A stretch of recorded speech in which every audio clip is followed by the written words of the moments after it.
Hello everyone, welcome to my channel. आज हम इस वीडियो में समांगी उत्प्रेरण होमोजीनियस कैटालाइसिस के बारे में डिस्कस करने वाले हैं, जो फिजिकल केमिस्ट्री से रिलेटेड एक इंपॉर्टेंट टॉपिक है, एक इंपॉर्टेंट कॉन्सेप्ट है। सो इस पर्टिकुलर कॉन्सेप्ट को हम इसके एग्जांपल्स एंड इसके मैकेनिज्म के द्वारा डिटेल में डिस्कस करेंगे। ठीक है। सो समांगी उत्प्रेरण क्या होता है? वे रासायनिक अभिक्रियाएं जिनमें क्रियाकारक पदार्थ और उत्प्रेरक एक ही प्रावस्था में हो, समांगी उत्प्रेरण अभिक्रियाएं कहलाती है। ठीक है। बहुत सिंपल है। ठीक है, बहुत सिंपल है कि ऐसी कोई रासायनिक अभिक्रिया, कोई केमिकल रिएक्शन जिसमें जो क्रियाकारक होगा, ठीक है, जो हमारा रिएक्टेंट होगा, क्रियाकारक पदार्थ और उत्प्रेरक, ठीक है, जो कैटलिस्ट है, उत्प्रेरक एक ही प्रावस्था में हो, समांगी उत्प्रेरण अभिक्रियाएं कहलाती हैं। उदाहरण के लिए सल्फ्यूरिक अम्ल के निर्माण की शीश कक्ष विधि में प्रयुक्त अभिकारक और उत्प्रेरक NO गैसीय अवस्था में होते हैं। ठीक है। तो ये रिएक्शंस एग्जांपल्स आप देख सकते हैं, आपको इजीली समझ में आ जाएगा कॉन्सेप्ट। ये कॉन्सेप्ट क्या कहता है?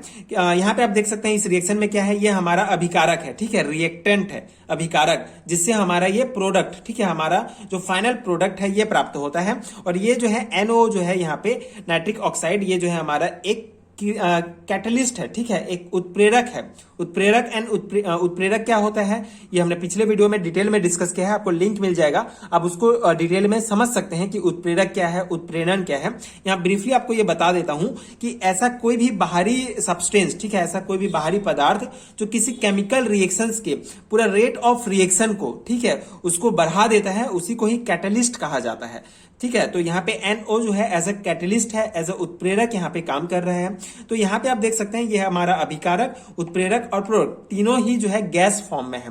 ठीक है, तीनों ही गैस फॉर्म में है। तो कोई भी ऐसा अभिक्रिया जिसमें तीनों, ठीक है, रिएक्टेंट, हमारा अभिकारक, कैटलिस्ट और प्रोडक्ट तीनों जो है गैस फॉर्म में होंगे, मतलब सेम फेज में होंगे। या गैस हो सकता है, सॉलिड हो सकता है या लिक्विड हो सकता है, तीनों सेम फेज में होंगे तो उस अभिक्रिया को जो है समांगी उत्प्रेरण होमोजीनियस कैटालाइसिस कहा जाता है। ठीक है, आई होप आपको समझ में आ गया होगा। तो इसी को ही समांगी उत्प्रेरण कहा जाता है। अगर आपको ये यही से समझ में आ गया तो ये पूरा परिभाषा लिख सकते हैं, ये सब लिख सकते हैं। ठीक है, मेन आपको कॉन्सेप्ट समझना है कि क्या है समांगी उत्प्रेरण। ठीक है, ऐसी अभिक्रिया जिसमें रिएक्टेंट, अभिकारक, कैटलिस्ट और प्रोडक्ट तीनों ही सेम फेज में होंगे, सेम अवस्था में होंगे, तो उसको समांगी उत्प्रेरण कहा जाता है। एक और एग्जाम्पल है, गन्ने की शक्कर के विलयन के ग्लूकोज और फ्रक्टोज में परिवर्तन की अभिक्रिया को तनु H2SO4 उत्प्रेरित करती है। ठीक है, ये क्या है? देखो, गन्ने का शक्कर फ्रक्टोज हमारा ये जो है सॉलिड फॉर्म में होता है। जब इसका विलयन, मतलब इसको वाटर के साथ घोलेंगे तो ये पूरा रिएक्टेंट हमारा क्या बन गया? ठीक है, ये हमारा लिक्विड स्टेट में बन गया। ठीक है, अब यहाँ पे तनु H2SO4 एज उत्प्रेरित करती है, मतलब उत्प्रेरक का काम करेगा, और इस प्रकार हमको ये हमारा जो है ग्लूकोज और फ्रक्टोज जो है मिलेंगे। ठीक है, प्रोडक्ट के रूप में। तो ये हमारा लिक्विड फॉर्म में है, रिएक्टेंट भी हमारा लिक्विड फॉर्म में है, ये कैटलिस्ट भी लिक्विड फॉर्म में है, ये दोनों भी लिक्विड फॉर्म में होते हैं। ठीक है, तो ये तीनों लिक्विड फॉर्म में हो गए, मतलब ये पूरा रिएक्शन क्या है? समांगी उत्प्रेरण, होमोजीनियस कैटालाइसिस कहलाता है। ठीक है, अब इसकी हम क्रिया विधि देख लेते हैं। अगर लॉन्ग टाइप क्वेश्चन में पूछा जाता है ये क्वेश्चन, ठीक है, 3-4 नंबर में, तो आपको इसका क्रिया विधि भी समझाना होता है, जिससे आपको बहुत अच्छा मार्क्स मिलेगा। ठीक है, तो एक पेज में आपका आंसर बनेगा। तो इसका क्रिया विधि क्या होता है, मैकेनिज्म। तो पहला वाला जो रिएक्शन है हमारा, इसी का मैकेनिज्म हम देखेंगे।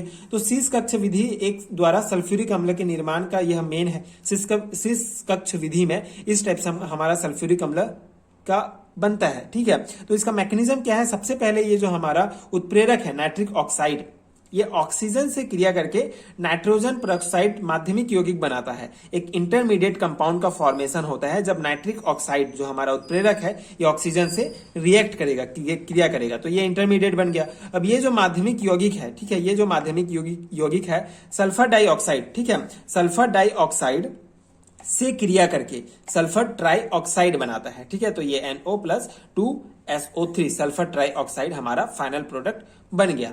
ठीक है, तो ये जो है इसका बहुत सिंपल सा क्रिया विधि है। तो ये बेसिक कॉन्सेप्ट था समांगी उत्प्रेरण का, होमोजीनियस कैटालाइसिस का, आई होप आपको समझ में आ गया होगा। बहुत इंपॉर्टेंट है बीएससी वाले स्टूडेंट्स के लिए। अगर आप हिंदी मीडियम से बीएससी कर रहे हैं तो इंपॉर्टेंट है आप इस नोट्स को डायरेक्टली अपने एग्जाम में जो है अप्लाई कर सकते हैं। ठीक है, आपको इधर उधर से पढ़ने की आवश्यकता नहीं होगी। आप सिंपली इसको जो है याद करके अपने एग्जाम में लिख सकते हैं। ठीक है, अगर बेसिक कॉन्सेप्ट समझ में आ गया तो आपको याद करने की भी आवश्यकता नहीं है। आपको याद है तो उसको उस टाइप से आप लिख सकते हैं अपने शब्दों में। ठीक है, तो ये था समांगी उत्प्रेरण और एक हैंडरिटन नोट्स जो आई होप कि आपके एग्जाम प्रिपरेशन के लिए हेल्पफुल हुआ होगा। अगर आपको इसका पीडीएफ चाहिए, अगर आपको पूरे यूनिट वाइज पीडीएफ चाहिए हैंडरिटन नोट्स के एमएससी एंड बीएससी लेवल के लिए, तो आपको नीचे डिस्क्रिप्शन बॉक्स में लिंक मिलेगा पीडीएफ स्टोर का, वहां से आप डाउनलोड कर सकते हैं। सारे हैंडरिटन नोट्स आपको मिलेंगे बीएससी एंड एमएससी लेवल के जितने भी थ्योरी एग्जामिनेशंस के लिए। So if you find helpful so please check out this PDF store. Definitely आपके एग्जाम प्रिपरेशंस के लिए पीडीएफ्स बहुत हेल्पफुल होंगे। एंड अगर वीडियो हेल्पफुल है तो आगे की वीडियोस देखने के लिए प्लीज चैनल के साथ जुड़े रहिए। प्लीज सपोर्ट कीजिए, like share and subscribe to my channel and thank you so much for watching.